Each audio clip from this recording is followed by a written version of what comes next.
apenas empezó la pandemia, inauguramos esta herramienta que no la teníamos tan a mano.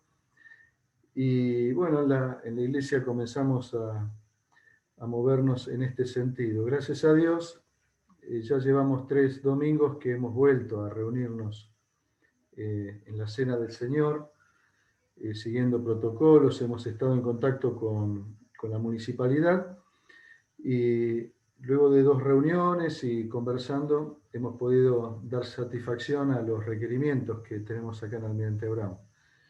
Y la verdad que fue una emoción enorme podernos juntar y estamos felices. Yo estoy seguro que cuando toda la iglesia vuelva a esta normalidad, van a pasar 2 cosas. Una muy linda, que es que vamos a estar deseosos de juntarnos, y creo que mucha gente vamos a reconocer el valor de la comunión, de estar juntos, de vernos a los rostros y poder interactuar y hacerlo de una manera que hoy prácticamente es imposible y es irreemplazable. Hablar y conversar, aconsejarnos, pastorear, hablarnos al oído, eso falta. Y lo otro que seguramente también, y tenemos que estar muy atentos, y es una preocupación enorme, es, lo digo de corazón, es que seguramente mucha gente va a quedar en el camino. Y esto va a suceder porque claramente ya nuestra tendencia es a estar cómodos, y esta pandemia que nos encerró también nos mostró la comodidad de poder de alguna manera dar un presente en las actividades, pero desde la computadora. Y si no tenemos muchas ganas y estamos muy cansados, apagamos nuestras cámaras, ¿verdad? Y quién sabe qué estamos haciendo. O si no, miraremos luego el devocional o el mensaje que quedó grabado, lo miraremos en otra oportunidad. Y esto va a traer sin dudas consecuencias que hay que remontar y nos va a llevar tiempo hacerlo.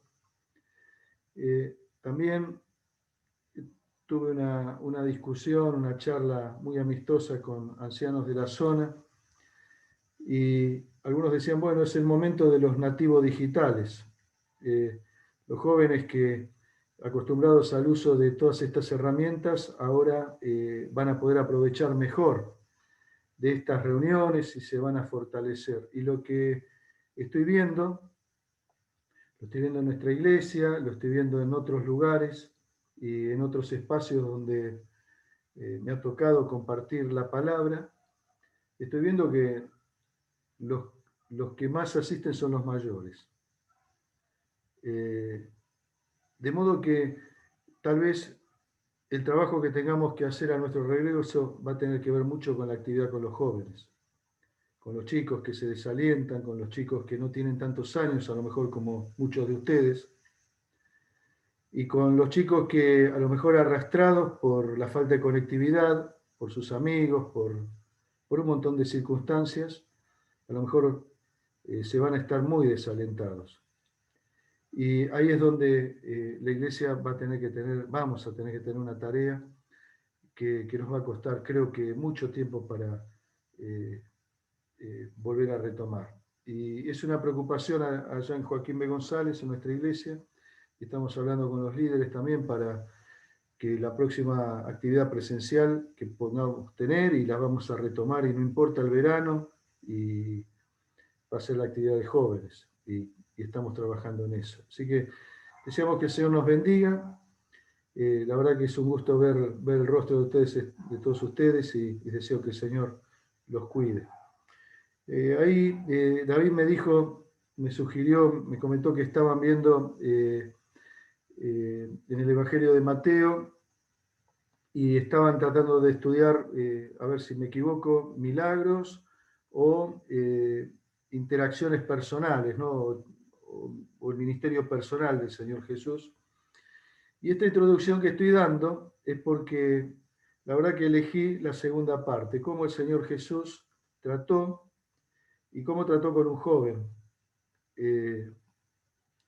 Ya sabrán a dónde vamos a ir, es Mateo 19, el joven rico. ¿Y por qué quiero compartir esto con ustedes?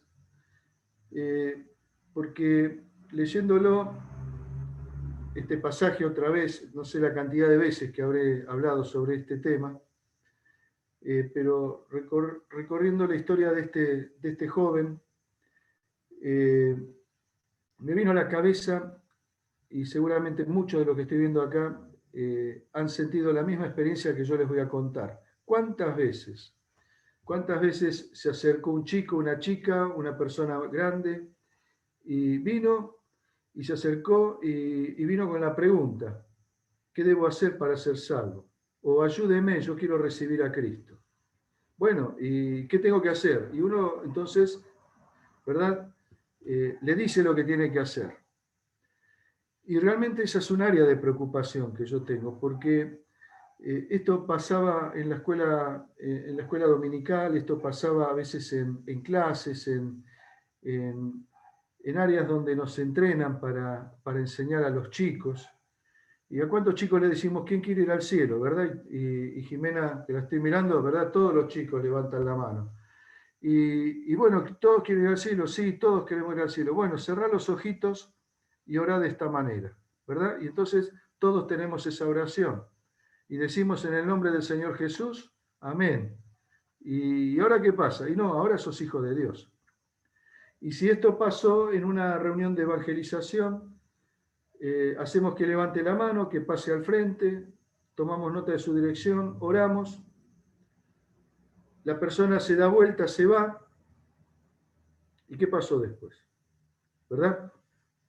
Sin duda, no pasa lo que pasó cuando el apóstol Pedro predicó el Evangelio la primera vez. 3.000 personas se entregaron a Cristo. ¿Se acuerdan el primer mensaje del Evangelio? ¿Cuántos se bautizaron? 3.000. En la otra predicación del Evangelio, predicaron, se convirtieron 5.000. ¿Cuántos se bautizaron? 5.000. En nuestras congregaciones nosotros predicamos, con suerte se convierten 5 o 10 por año. ¿Cuántos se bautizan por año? 1, 2, 3. De los que se bautizan nos tenemos que preguntar, ¿cuántos perseveran a lo largo de la vida congregacional?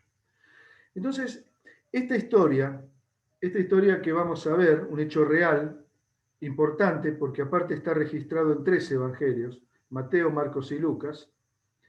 Este evangelio nos habla de este tipo de personas que se acercan, que quieren recibir al Señor Jesucristo, y tenemos el modelo de cómo el Señor trata a las personas, los diálogos, los encuentros personales que el Señor Jesús tenía con las personas, y cómo realmente sabía y nos enseña a hablarles.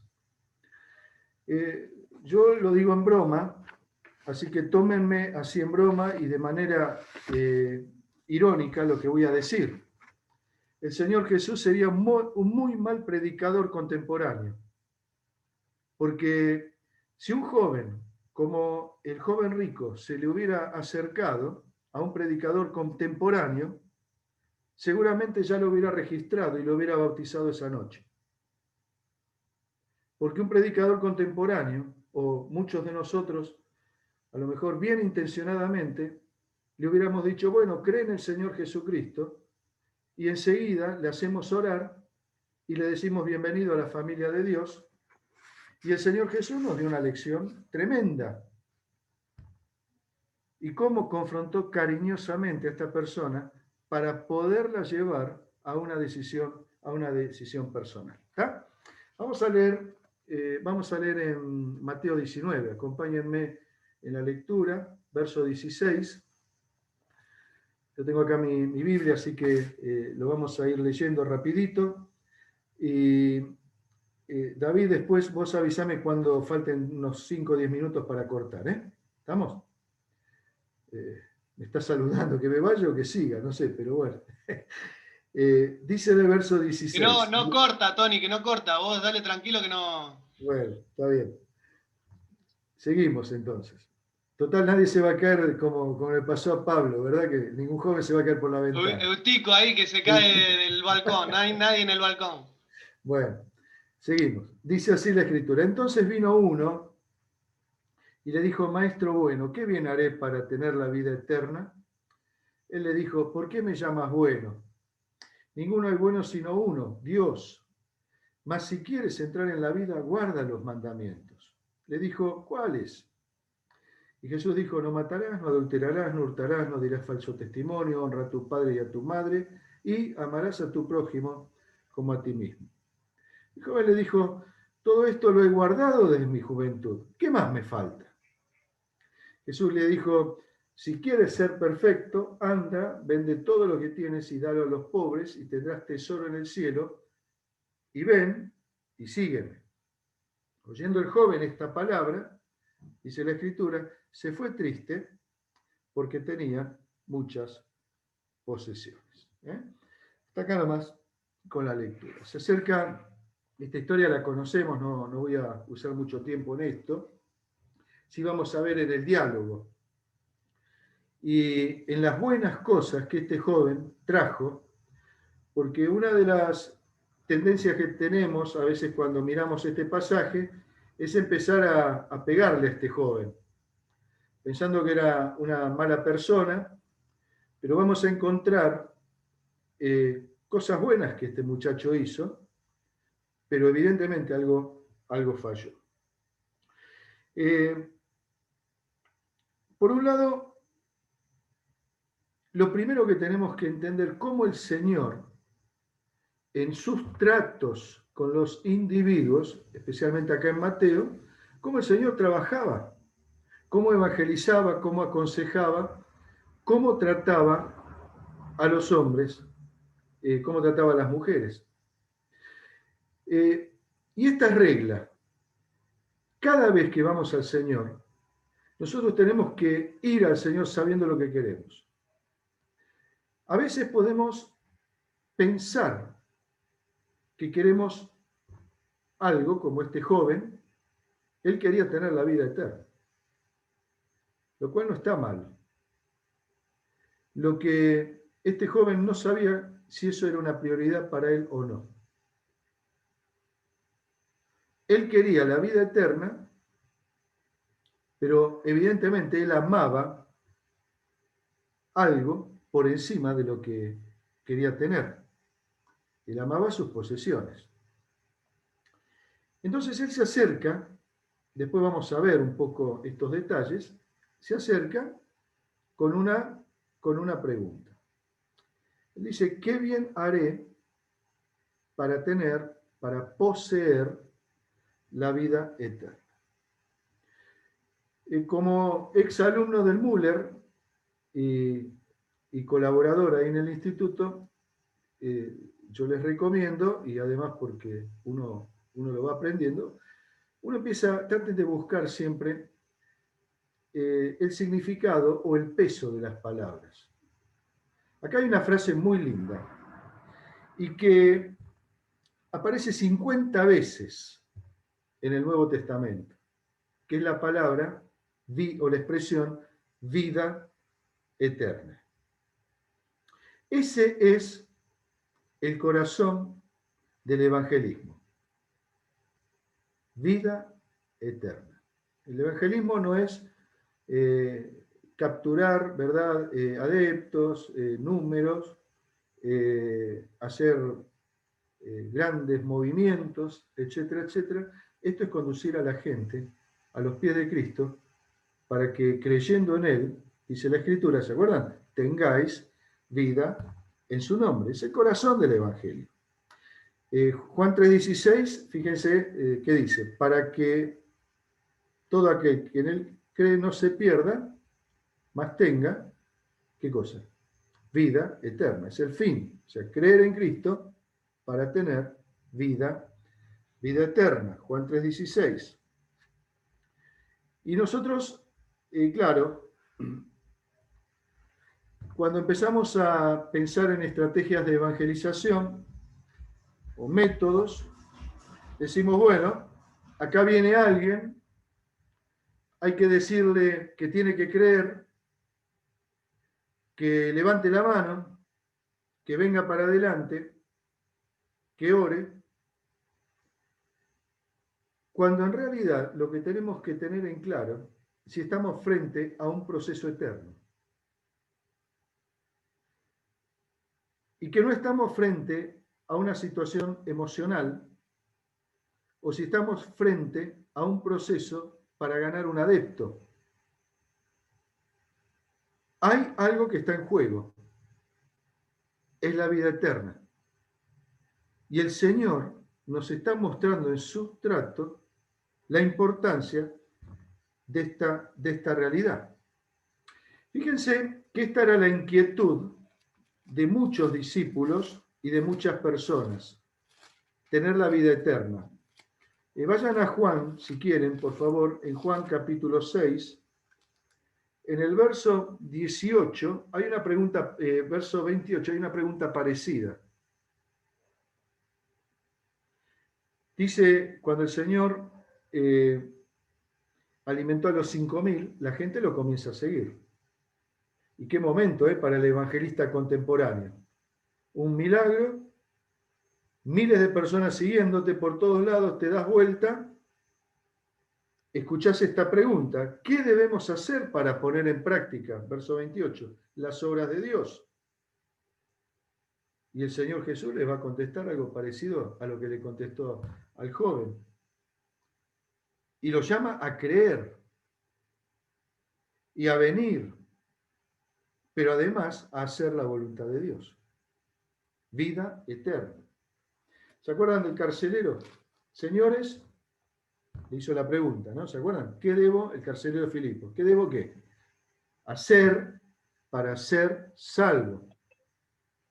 Y el apóstol lo lleva al proceso de la fe. Los modelos contemporáneos hoy de evangelización son livianos. Venga ya, crea ahora, levante la mano, crea y nada más. Yo me acuerdo de chiquito y hasta que fui adolescente y realmente comencé a afirmarme, yo vivía angustiado porque no tenía la seguridad de mi salvación, a pesar de que yo había orado 500 veces. Yo todas las noches le pedía perdón al Señor y que entrara en mi corazón. Y eso no tenía que ver conmigo, probablemente que yo fuera un muchacho malo. Yo era un chico común. Pero realmente, no sé si fui bien enseñado en ese sentido. Porque yo lo único que sabía era que tenía que orar. Pero no tenía la seguridad de la salvación. Tenemos que tener en claro esto, y aprender del Señor Jesucristo en nuestra escuela dominical, en las clases, en los lugares donde estamos trabajando, porque luego viene la desilusión. Hace unos años atrás nosotros teníamos un ministerio que se hizo por 15 años ahí en la comisaría de Bursaco, y iba un hermano que se llama Amílcar Buceta de nuestra iglesia, un hombre muy grande, y por más de 15 años él iba. Yo tenía la suerte de acompañarlo una vez por mes. Y lo que me llamaba la atención, yo estaba camino a los 30, tenía 30 y pocos años cuando iba, la cantidad de jóvenes y personas grandes que estaban ahí, pero que recitaban conmigo de memoria los textos. Y estaban ahí detenidos en una cárcel de encausados, estaban ahí encausados, estaban todavía esperando ser derivados, por robo, por violencia, y conocí gente que había matado a otros. Y hasta yo llegué a escuchar la expresión: yo era creyente. O yo me crié en una escuela dominical. Y cuando nos poníamos a orar en el patio con ellos oraban y conocían toda la rutina, pero estaban presos. Todos desilusionados, todas con la vida arruinada y todos con una formación evangélica. O muchos, quiero decir con esto, ¿verdad? Ahora, veamos la historia. Veamos la historia de esta persona que viene al Señor Jesús. Él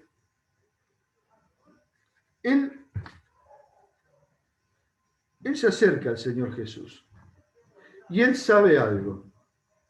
Él sabe que tenía riquezas. Él sabía que era, si ustedes van a Lucas, van a ver que era un príncipe, un principal. Quiere decir esto que no era el hijo de un rey, sino que era un hombre que tenía autoridad en la sinagoga. O sea, era un maestro y dentro de los maestros era un principal. Era un joven, porque en el verso 20 hemos leído que era joven, dice, el joven le dijo, era un príncipe, y en el verso 22 leímos que era rico, porque dice la Escritura que tenía muchas posesiones. Esta era la persona. Ahora es una persona que teniendo todo esto, o sea, una posición de privilegio, siendo joven y siendo un principal, con muchas posesiones, él sabe algo. Él sabe que tiene muchas cosas, pero no tiene la salvación. Por eso él quiere heredar la vida eterna. ¿Qué bien haré? Le faltaba la vida eterna. Entonces, nada de lo que él tenía le daba descanso. ¿Entienden? Y esto es lo que pasa. La vida eterna te da descanso. La vida eterna tiene que ver con la capacidad, esta es una definición de instituto, es la capacidad de responder al medio ambiente. Ayer, por ejemplo, hemos visto un ataúd, ¿verdad? Una ceremonia, un muerto, un ataúd, y allí la persona fallecida no puede interactuar con el medio ambiente. Está muerta. Como cualquier persona muerta, no interactúa con el medio ambiente. Nosotros hoy estamos vivos y por eso interactuamos, respiramos, comemos, los miro a ustedes me escuchan, etc. Cuando hablamos de vida eterna, estamos hablando de calidad en la existencia. Por vida eterna se interpreta de poder interactuar de una manera sensible, sensorial, vívida, con Dios. Responder a Dios. Por eso es vida eterna. Cuando estamos separados de Dios, la definición es muerte eterna o condenación. Y estando en la condenación, dice la Escritura, hablando del rico,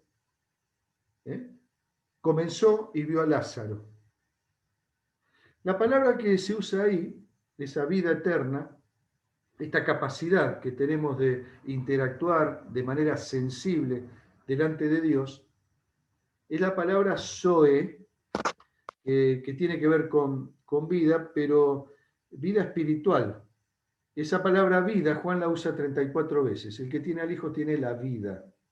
No es que está vivo, respira, come, duerme, descansa, trabaja. El que tiene al Hijo tiene vida. Y entonces quiere decir que tiene comunión. Puede interactuar de una manera viva para Dios. Nicodemo, cuando se acercó al Señor Jesucristo, le dijo, Maestro, ¿se acuerdan? Sabemos que has venido de Dios porque nadie puede hacer las cosas que tú haces si Dios no está en él. Y el Señor le responde, y otra vez interactuando, va al punto. El problema es la vida eterna. Y entonces le dice, si no nacieres de lo alto, o el que no naciere del Espíritu, no puede ver el reino de Dios. Y entonces se comienza a hablar sobre el concepto de vida eterna. Vida. Y estamos hablando de la vida. Este joven no tenía vida. No tenía vida, tenía un alma que estaba muerta. Estaba muerto espiritualmente. Y vivir eternamente no es como hay una mitología No sé si la han escuchado hablar de Aurora, y había un joven que se llamaba Titón, que era el hijo de un rey troyano, y hay una diosa que se llama Aurora y se enamora de ese joven. Y está tan enamorada, pero bueno, como dice la mitología, los dioses no se podían casar con los humanos, etcétera, etcétera. Y entonces la diosa va ahí al dios supremo, a Zeus, y le dice, yo quiero pedirte una sola cosa. Yo quiero pedirte que le des vida eterna a Titón. Y entonces le dice, bueno, porque yo te quiero, Titón va a tener vida eterna. Y entonces le da vida eterna. Pero Titón empieza a pasar los años y se olvidó de algo. No le pidió que no envejeciera. Entonces Titón comenzó a envejecer, envejecer, envejecer. Y la historia es que nunca muere y Titón vive un tormento eterno porque empieza a acumular años y su vida es una eterna condena. La vida eterna no es eso. La vida eterna es precisamente la capacidad, en el sentido escritural, de estar interactuando en comunión permanente, sana, duradera, eterna, ininterrumpida con Dios de una manera perfecta, vital, absoluta. Y este joven sabe que le falta eso. Dos, siente la necesidad, porque él sabe que no tiene salvación. Ahora, nunca se cruzaron con alguien que, uno, sabe que no tiene la salvación y dos, que no siente que necesita salvarse. Hay un montón de gente que sabe que no es creyente y además no le importa. Este joven no era así. Él sabe que no tiene la salvación y le importa. En tercer lugar, este joven busca diligentemente al Señor, porque en Marcos dice que fue corriendo al Señor. Dice que llegó corriendo al Señor. Ustedes saben que, no sé si lo sabían, si no me repito, alguno capaz que está acá no lo sabe, pero los príncipes, los padres, los mayores no corren, o por lo menos no corrían en el Antiguo Testamento, no corrían en el Nuevo Testamento, porque perdían dignidad. El padre del hijo pródigo, cuando ve que el hijo está llegando, que está volviendo, dice la Escritura que corrió hacia el hijo y se echó, abrazó al hijo y le besó. Por eso el padre ahí tiene un énfasis importante, porque él deja esa posición de dignidad para correr. Y en aquella época correr un grande perdía dignidad porque no usaban pantalones como usamos nosotros. ¿Entienden? Usaban túnicas. Y era una cosa muy grotesca, incómoda, y más cuando era un hombre mayor. Acá era un príncipe el que viene corriendo, y no le importa eso, porque él siente la necesidad. Él sabe que no es salvo, y va con urgencia, se postra, porque luego también en Marcos o en Lucas dice que se postró al Señor y le pide, lo busca diligentemente. Es un religioso, porque se sabe la ley, es un príncipe ahí que está ahí probablemente en el Sanedrín, porque es un príncipe, ahí en la sinagoga, pero es un religioso con integridad, sabe que su religiosidad no le alcanza, sabe que no es creyente, y entonces no solo corre, sino que se postra a los pies del Señor. En cuarto lugar, este joven va al lugar correcto. ¿A quién va? No va al Sanedrín, no va a los maestros de la ley, no va a los religiosos, fue al mejor lugar, fue a los pies y lo encontramos a los pies de Cristo. Y le dice, maestro bueno, ¿no? Lo hemos leído, maestro bueno. Y tampoco ahí usa la palabra que todos o la mayoría nos enseñan, kalos, que esa es la persona buena. Esa es una palabra muy linda. Tengo un hijo bueno. Esto es bueno y en gran manera bueno. Lo encontramos en la palabra de Dios cuando se traduce del Antiguo Testamento al griego. Y vio Dios que todo lo creado era bueno, kalos. Acá usa otra palabra, se llama agatos. Y esto significa, Señor, tú eres bueno interiormente. Maestro bueno, pero maestro bueno de corazón, le está diciendo. No maestro bueno porque todos te ven que haces las cosas buenas y porque... No, no, Señor, tú eres bueno de corazón. Entonces le dice, ¿qué bien haré para heredar la vida eterna? Yo creo que ahí él no se está acercando creyendo en la deidad del Señor Jesucristo. Lo está, ni tampoco cree que Él es el Mesías. Él se está acercando ahí, lo está viendo como un maestro. Un maestro que por ahí, que tal vez le puede guiar, lo puede acompañar al conocimiento de Dios. Pero él no sabe algo importante. Él no sabe lo que se dijo ahí en Hechos 4:12, que sabemos de memoria, y en ningún otro hay salvación, ¿verdad? Porque no hay otro nombre debajo del cielo dado a los hombres en quien podamos ser salvos. Pero fue a Cristo, no creyendo en Él como el Hijo de Dios seguramente, no creyendo en Él como el Mesías, fue a Él para ver si le podía mostrar cómo adquirir la salvación. Y le hace la pregunta correcta. Algunos critican esta pregunta, pero esta pregunta no está mal. Él dice, ¿qué bien haré? No le está preguntando, ¿qué hago para ser moral? ¿Qué hago para ser poquito mejor?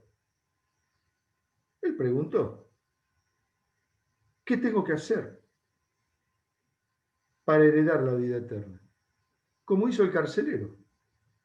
¿Qué debo hacer para ser salvo? O sea, preguntó correctamente.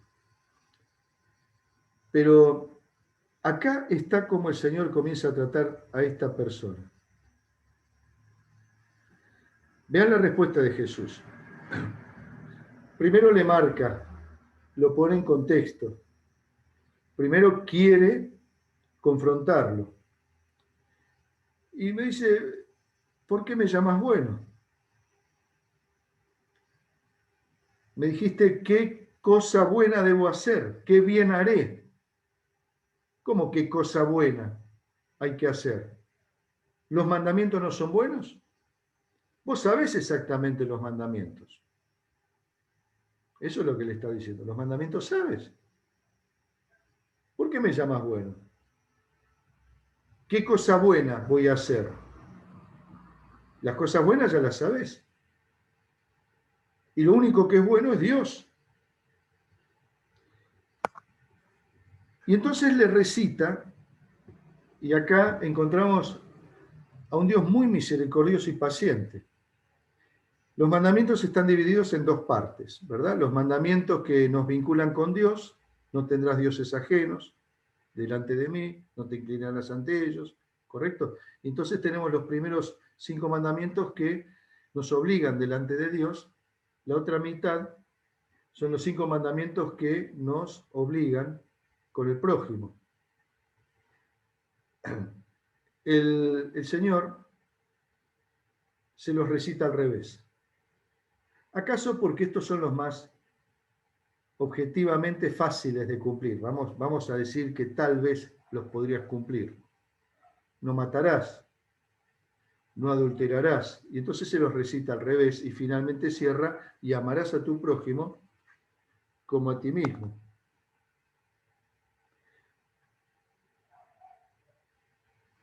Con este ejercicio que le hace hacer, con este diálogo, todavía no lo está confrontando con Mateo capítulo 5, cuando le dice que si alguien, ¿verdad?, se enoja contra su hermano, ya lo mató, ya cometió homicidio en su corazón. Si alguien mira codiciando la mujer de su prójimo, también que adulteró. No lo confrontó con ese principio, pero sí lo confrontó con el problema del pecado, con el problema del pecado. Porque el problema del pecado no es si uno lo guarda en forma externa. Fíjense que el Señor le dijo así, verso 20, el joven le dijo, todo esto lo he guardado desde mi juventud. ¿Ven la palabra guardado? ¿La ven ahí? En el verso 17 al final van a encontrar un verbo parecido. ¿Cuál es? Si quieres entrar en la vida, ¿qué dice? Guarda. ¿Ven los mandamientos? ¿Lo ven? Verso 17, 19, 17 dice, mas si quieres entrar en la vida, guarda los mandamientos. La palabra ahí guarda es una palabra que quiere decir, en el original es tereo. Esa palabra significa guardar como un tesoro. Por ejemplo, cuando uno tiene una platita y se va a salir de casa, esa platita la va a esconder, la va a guardar. Y si tiene una caja de seguridad o un lugar donde la guarda para que nadie se la robe, bueno, la va a guardar y va a usar, un griego usaría la palabra tereo. La voy a guardar. El muchacho, en el verso que hemos leído, verso 20, luego le responde, todo esto lo he guardado. ¿Ven la palabra? Si ustedes van al original, no van a encontrar el verbo tereo. Van a encontrar una palabra que significa esto. Todo esto lo cuidé. Lo voy a poner en español. Todo esto lo observé externamente. ¿Me siguen? O sea, yo me cuidé de no mentir. Yo me cuidé de no robar. Yo me cuidé de no adulterar. Todo esto lo observé externamente. El Señor que le dijo, no, guarda en tu corazón los mandamientos. Una cosa es guardar de corazón, como decía el mismo mandamiento, amarás a tu Dios de todo tu corazón, con toda tu mente, con toda tu alma, con todas tus fuerzas. Y amarás a tu Dios, a tu prójimo, como a ti mismo. ¿Entienden? Pero este muchacho le dijo, no, sí, yo esto lo observo. Nadie me puede acusar. Sí, pero el que te está mirando es el Señor Jesús y te conoce. Entonces la respuesta siguiente del Señor Jesús es la que encontramos en el 21. Si quieres ser perfecto. Cada vez que encontramos la palabra perfección en la palabra, en la Biblia, esa palabra significa salvación. Y entonces le está diciendo, si vos querés ser salvo,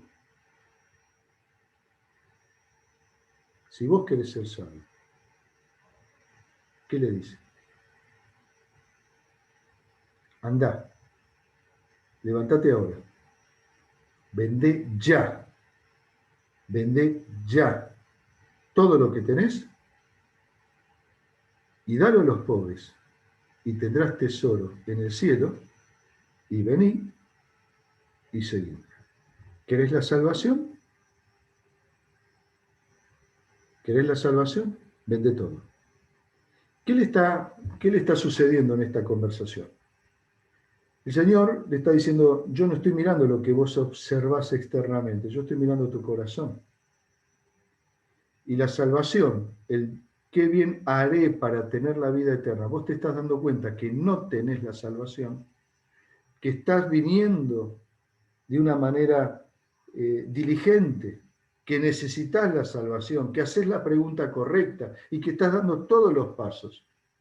Y que conoces la palabra y que conoces la ley y que sos sensible a ella. Pero yo miro el corazón. Y no te mando a orar, no te mando que levantes la mano, no te mando que sigas ahí los 3 pasitos o los pasos que aprendemos en algunos cursos, ¿verdad? Los 5 pasos. No. ¿Qué le está diciendo? Le está mostrando el pecado. Le está mostrando el pecado. Vos no sabés lo que querés. Mejor dicho, ahora vas a saber lo que realmente querés. Vos crees que querés la salvación. Yo te voy a mostrar que vos querés otra cosa, más que la salvación. Y le muestra el pecado.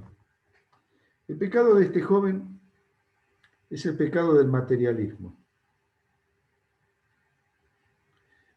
Y este pecado, claro, yo me podría poner con el dedo ahora a decir lo tremendo que es el pecado del materialismo, pero si ustedes me dijeran, yo ya tengo 60 años y tengo unos cuantos años en la iglesia, colaborando en el cuerpo de ancianos, ¿verdad? Desde que era joven. Si ustedes, después de casi 30 años de estar trabajando con los pastores de la iglesia, si ustedes me dijeran cuál es, y soy un observador de la obra, de la iglesia, si ustedes me dijeran cuál es la debilidad más grande que hoy tiene la iglesia, yo diría que son 2 cosas. Y me puedo equivocar. Una es la superficialidad. Somos muy livianitos. Y en segundo lugar, el materialismo. O el materialismo y la superficialidad. En este joven lo más importante era el materialismo. Y no reconocía que con esto estaba ofendiendo a Dios. Y que él tenía que volver del pecado. Y la realidad es que yo decía que el Señor Jesús no hubiera sido como los predicadores contemporáneos, porque el Señor lo que le está desafiando es a este joven a dejar todo lo que es perecedero. Y en último lugar, lo está llamando a conocer el señorío de Cristo. Esa es la otra cosa que a veces fallamos. Nos quedamos contentos haciéndolos orar, pero no les hacemos entender a la gente cuál es el precio de la salvación, el precio de la salvación. El señorío de Cristo. Yo creo que muy pocas veces hablamos de Romanos capítulo 10. En Romanos capítulo 10, en el verso 9, decimos de memoria la expresión que si confesares con tu boca, ¿se acuerdan? Que Jesús es el Señor,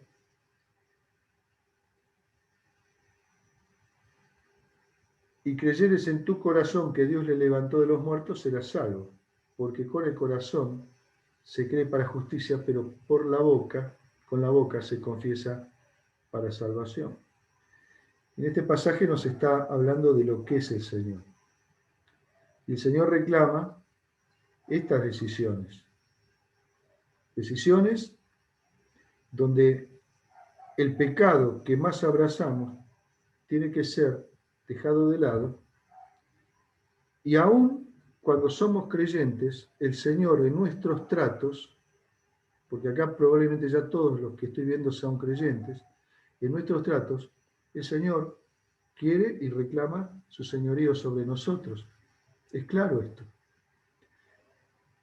Y la señal, si somos o estamos dispuestos a dejar todo lo perecedero, está vinculado con el señorío de Cristo. Hoy mi esposa estaba escuchando un devocional de una hermana que sentía el llamado del Señor a la obra, y tanto ella como su marido trabajaban. Y entonces esta mujer contaba que con este sueldo de ellos apenas cubrían los gastos de la familia, y tener que dejar ella su trabajo implicaba entonces un problema grave en casa. Así que reacomodaron su economía y todavía les faltaba cubrir una parte del dinero que necesitaban ingresar a la casa para sostenerse. Entonces la mujer, para seguir el llamado, para obedecer el llamado del Señor, lo que hizo fue, en lugar de renunciar a su trabajo, ella le preguntaba a su marido, bueno, ¿qué hago? Obedecer al Señor. Bueno, pero ¿qué hago? Obedecer al Señor. Entonces ella lo que hizo fue, siendo una empleada excelente, llegó a un acuerdo en la empresa y trabajaba a mediodía. Y con eso cubría. Pero el Señor entonces hizo algo. Esta mujer, siendo una de las mejores empleadas y más calificadas, la despidieron. La echaron. Y entonces ella comprendió algo. Ella comprendió que no podía entregarse al Señor el 50%. El Señor la estaba llamando. Y entonces, para arrimar lo que le faltaba, decidió trabajar la mitad y darle la mitad al Señor. Y entonces hoy compartía ella en este devocional lo que significaba el señorío de Cristo. Una vez conversando con un maestro importantísimo en España, ustedes lo habrán escuchado hablar en conferencias nuestras, y es Samuel Pérez Millos. Él contaba a un grupo de jóvenes que estábamos con él, nos decía que el Señor lo llamaba al servicio. Él era gerente general, era presidente de una corporación de 5 empresas, y él tiene un título de ingeniero y otro de contador, algo así. O sea, tiene 2 títulos universitarios, un posgrado, y era presidente de una corporación de 5 empresas. El Señor lo llamaba, y lo llamaba, y lo llamaba. Y Señor, ya te voy a seguir, ya te voy a seguir. Y él contaba que un día, cruzando una calle ahí en Vigo, en España, en un momento, como son los españoles, como somos los gallegos, en un momento le dijo al Señor, Señor, déjame en paz, ya te voy a seguir, pero hoy tengo que acomodar cosas. ¿Qué le sucedió? El Señor lo dejó en paz. Y dice que fueron los 2 años más terribles de su vida. Él oraba al cielo y sentía que el Señor no lo escuchaba. Él oraba todos los días y sentía que el cielo estaba totalmente cerrado. El Señor lo estaba dejando en paz. Entonces finalmente le dijo al Señor, Señor, el día que me quieras escuchar, y si algún día considerás que yo puedo volver a servirte, y si me vuelves a llamar, yo te voy a seguir. Y pasó un tiempo hasta que el Señor puso en su corazón volver a la obra, las oraciones comenzaron a ser escuchadas, y entonces se retira de la empresa. Pero se retira con un paquete de retiro. Y a los pocos meses su hijo mayor enferma. Su hijo estaba estudiando en Estados Unidos y enferma, y tiene que ser internado y operado, y allí no hay obra social que valga. Así que todos los ahorros que tenían, todos fueron a parar a la operación de su hijo. Y dice, y ahí aprendí lo que es el señorío de Cristo. Entregado. Vende todo a los pobres. Dáselo a los pobres. Véndele todo. Y sígueme. ¿Quieres ser salvo? Renuncia a tu pecado. ¿Quieres ser salvo? Cree en mí. ¿Quieres ser salvo? Ven a mí. Pero dejando el pecado. Hubo un rico, para terminar, que amaba mucho también el dinero. Muchísimo. También está en un capítulo 19 de un evangelio, está en Lucas. ¿Se acuerdan? Era peticito este. Era ágil, se subió a un árbol, era Zaqueo. Él era rico. Pero cuando se confrontó con el pecado y se confrontó con el Señor Jesús, él se para en la mesa y él dice, hoy ha venido. ¿Se acuerdan? La salvación a esta casa, dijo el Señor Jesús. ¿Por qué? Porque él estaba dispuesto a dar todo a los pobres y a todo a los que había defraudado lo devolvía multiplicado por 4, porque estaba dispuesto a servir, a seguir al Señor. Yo quiero dejar acá, pero es precioso y quiero cerrar esta relación, este diálogo, estos tratos que tenía el Señor Jesús con los hombres. Siempre fueron tratos directos, al corazón, amorosos. Nosotros leemos en Marcos que dice que mirándolo al joven, dice, lo amó.